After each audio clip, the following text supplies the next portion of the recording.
Si quieres saber quién te controla, mira a quien no puedes criticar. La independencia de las Américas. Ya dimos por segura la destrucción del imperio, con motivo de la insurrección de Riego en la ciudad de Cádiz. Efectivamente, en el trienio 1820 a 1823 se van cayendo una a una todas las hojas de la rosa imperial española. Al general Ballesteros, que había capitulado como traidor ante los insurrectos, se le nombra capitán general.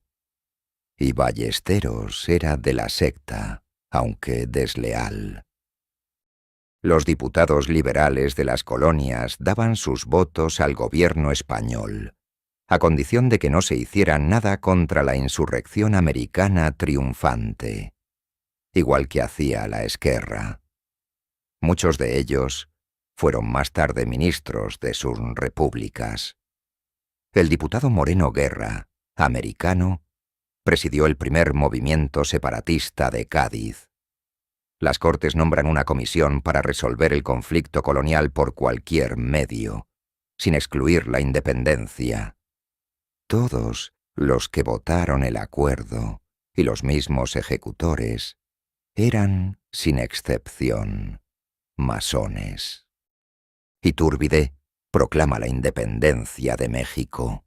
El virrey Apodaca intentó perseguirle, pero las Cortes le depusieron. Nombran en su lugar a O'Donoghue, que en 1820 se había sublevado para no embarcar.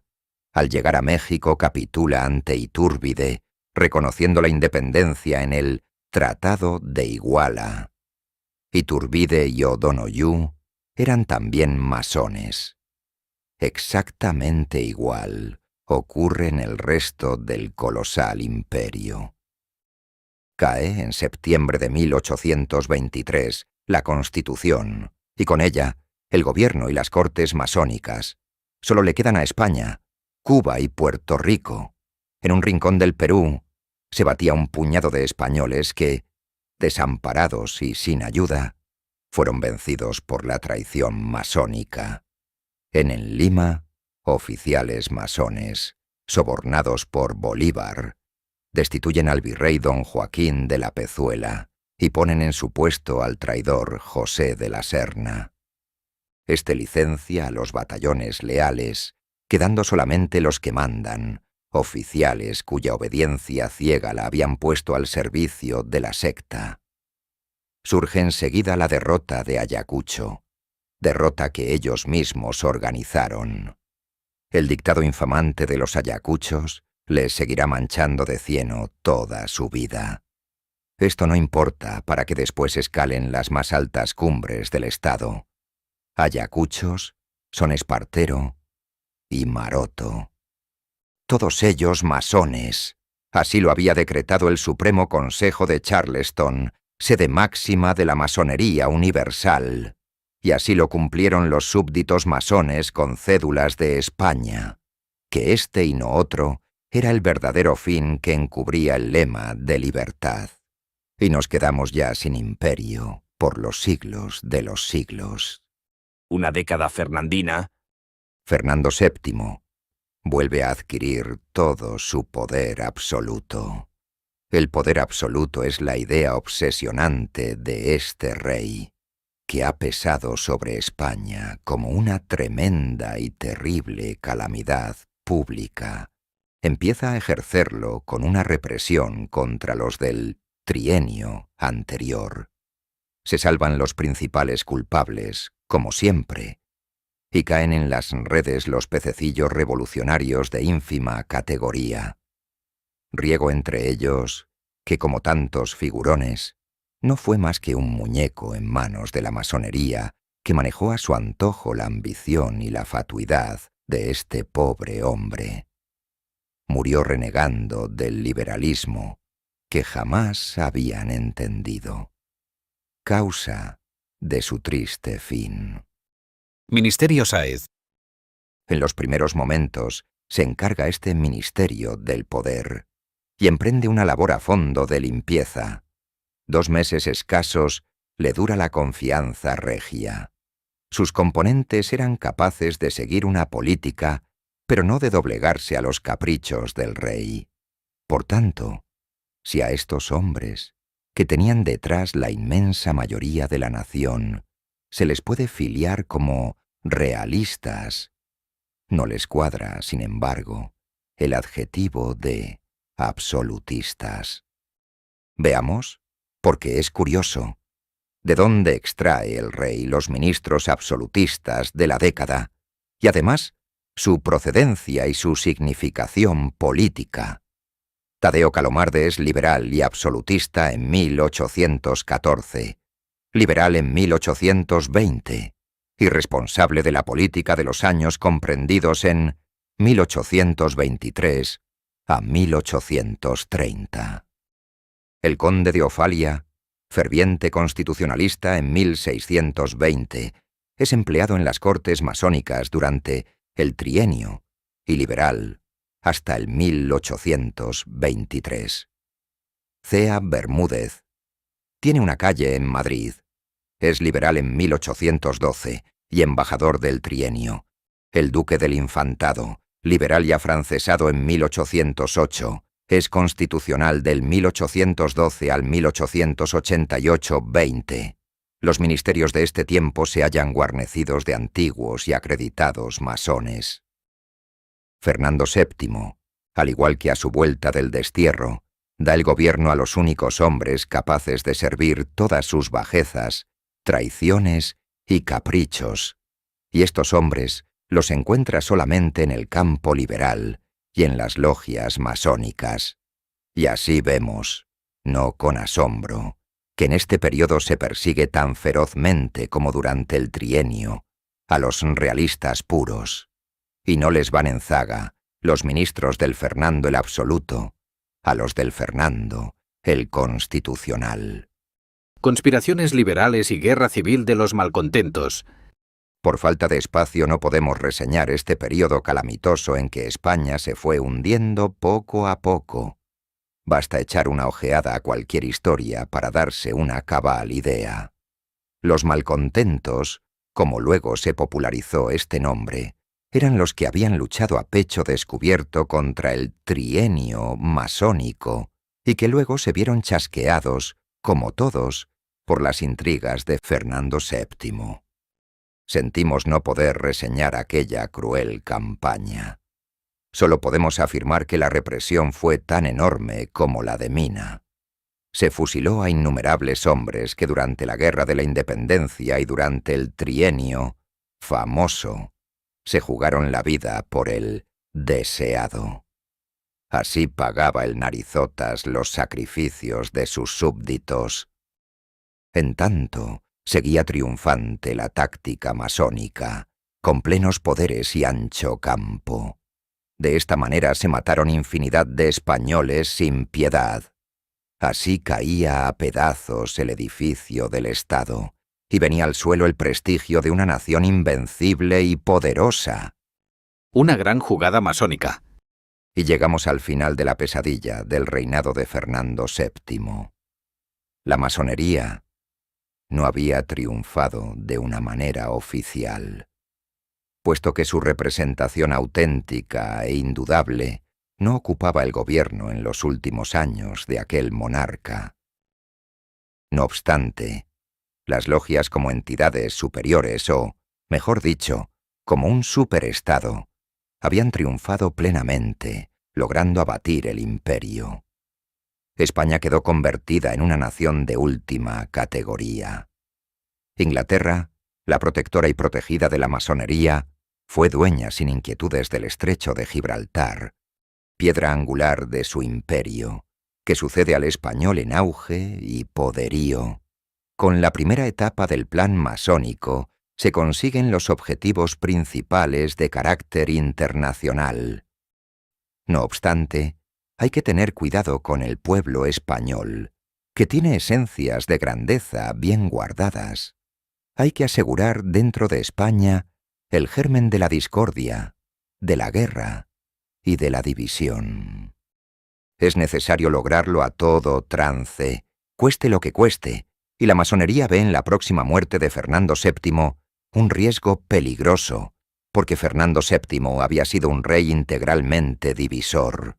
Cuando era derrotado uno de los bandos en pugna y desaparecía la división, él era quien de nuevo la engendraba.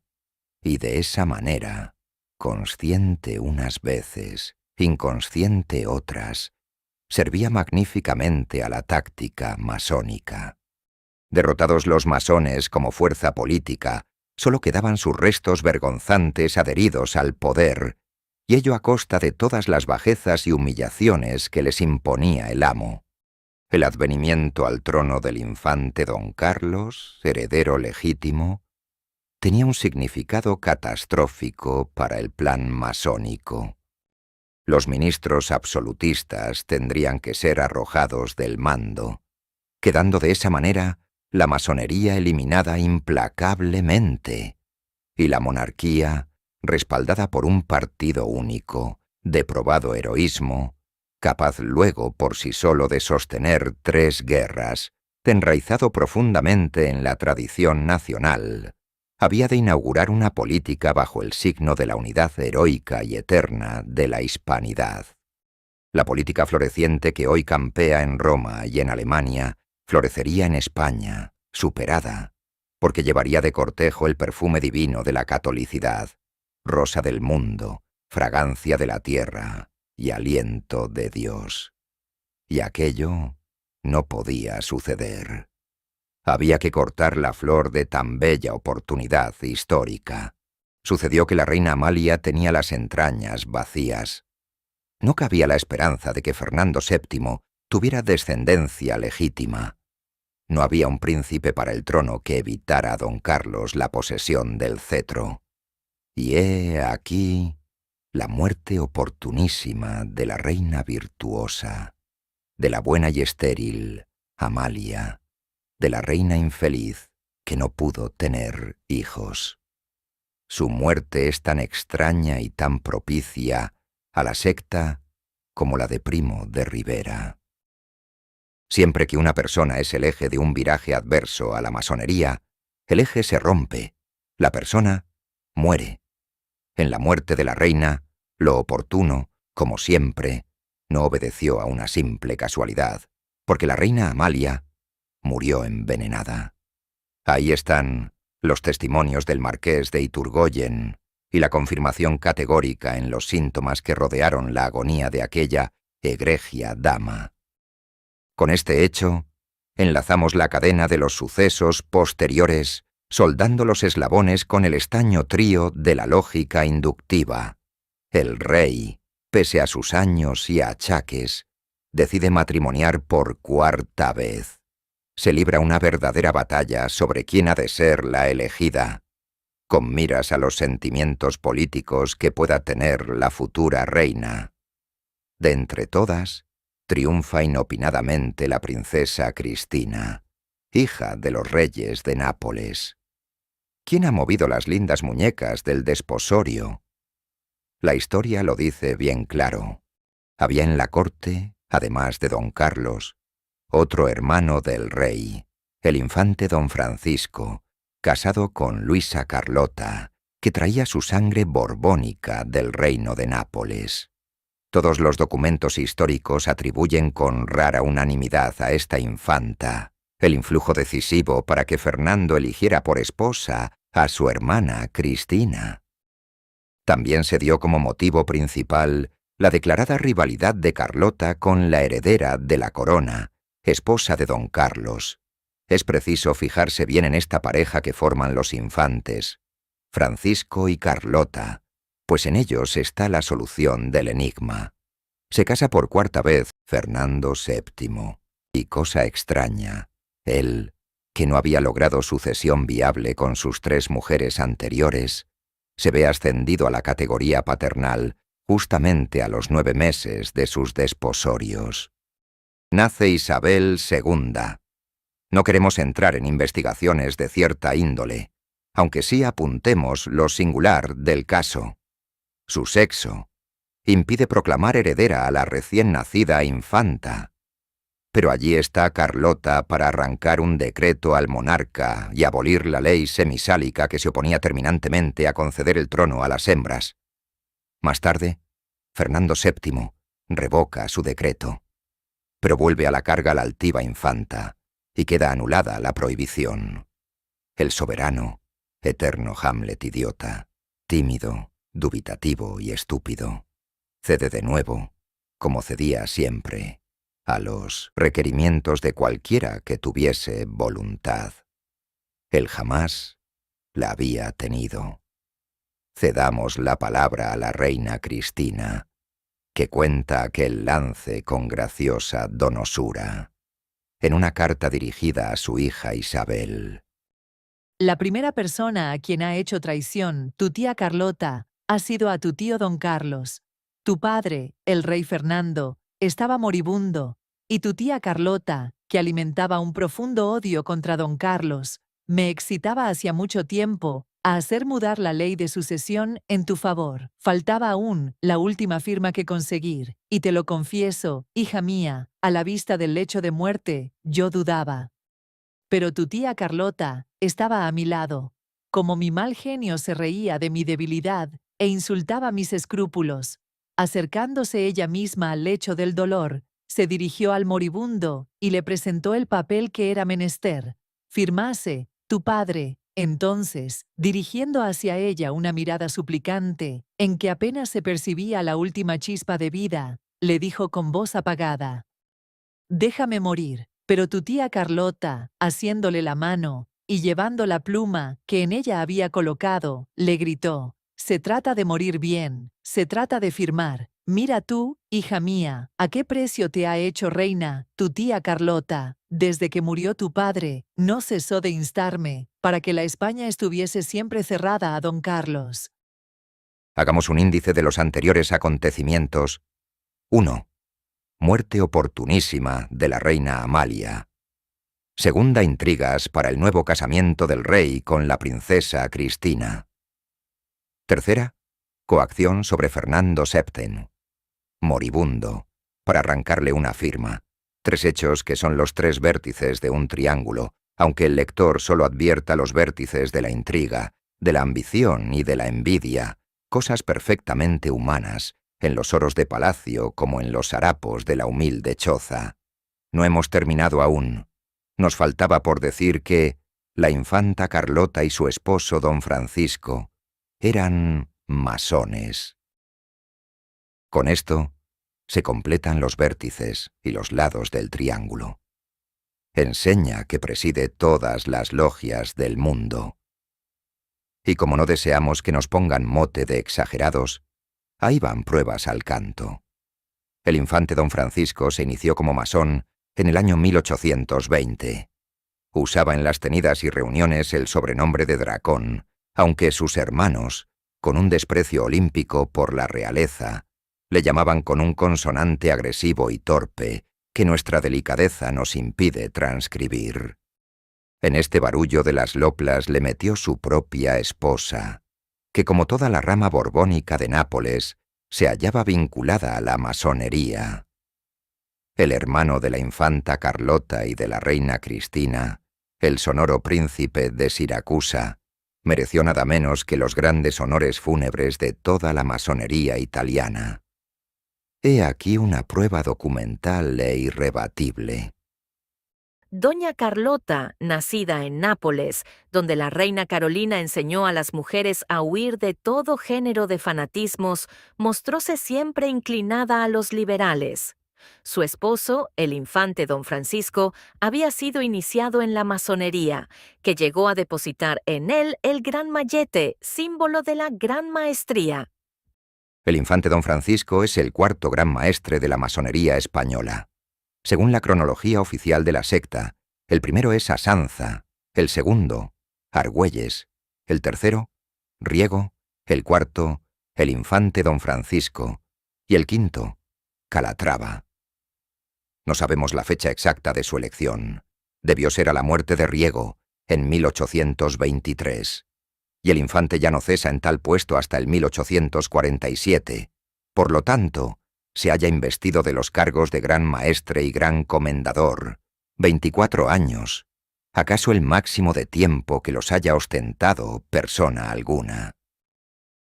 La cautela que su posición le obliga a usar le hace elegir un fideicomisario masónico que le represente, y este cargo recae en Mateu, el banquero, según el testimonio del Diccionario Enciclopédico de la misma masonería. Tales afirmaciones se han escapado a muchos de nuestros historiadores.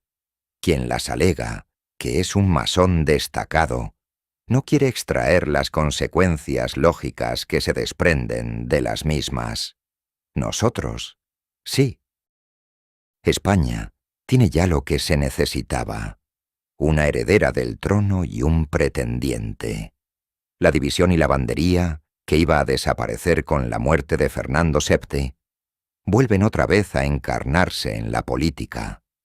Vuelven a dividir a España en dos grupos, a seccionarla en dos partes, a formarla en dos bandos opuestos, antagónicos y radicalmente separados: la guerra civil, la revolución permanente. La deidad masónica, que triunfaba una vez más en sus decretos y en sus secretos. Ya no hacían falta ejércitos extranjeros para destruir a España. Los mismos españoles irían cayendo cada día, envueltos en el odio y en el crimen, y con ellos la patria despedazada e inerte, en una lucha terrible y dramática que hoy todavía anda por nuestras calles. El gran enemigo había logrado otra victoria, y allá, en lo íntimo de sus templos, se reiría a carcajadas, como pueden reírse las bestias